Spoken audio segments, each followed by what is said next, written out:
So hi! Welcome back to my YouTube channel, and for today's tutorial, ituturo ko sa inyo kung paano nga ba maglagay ng content preference sa ating LokLok app.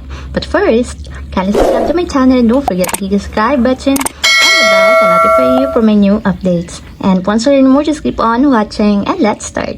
So yan guys, for today's video, i-open lang natin ang ating LokLok app or yung ating LokLok account. And then pagka-open guys, itap lang natin yung me na nandito sa my lower right side. So, para mapunta tayo sa pinakang profile ng ating account. So, dito naman guys, i-scroll up lang natin.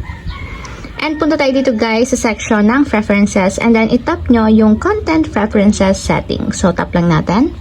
So, make sure nga pala guys na updated yung app na gagamitin ninyo para makita nyo na agad yung bagong settings na tinagdag katulad nito. So, pili lang kayo dito guys ng category na gusto nyong mag-a-appear lagi sa inyong LokLok. So, kumbaga ito yung mai-recommend lagi nila na category, genre, or country na gusto ninyong mag-appear sa inyong newsfeed ng LokLok.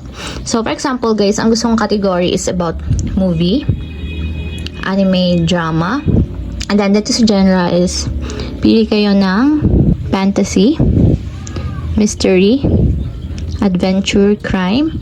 So, depende sa inyo guys kung ano yung gusto nyong piliin. So, dito naman sa baba is kung ano yung pinakang most priority nyo na country. Kung ano ba yung gusto nyong mapanood. So, for example, is Korean drama, Western drama. And take note nga pala guys, pwede lang tayong pumili hanggang 8 categories or 8 tags. So, naka-8 na kasi ako guys, so hindi na ako pwedeng mag-add pa ng preferences. So, kapag nakapili na kayo guys, tap nyo na yung follow 8 interest tags.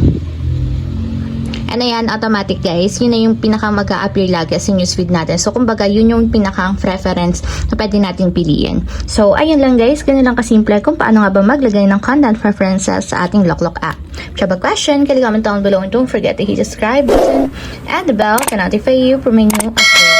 And thank you for watching!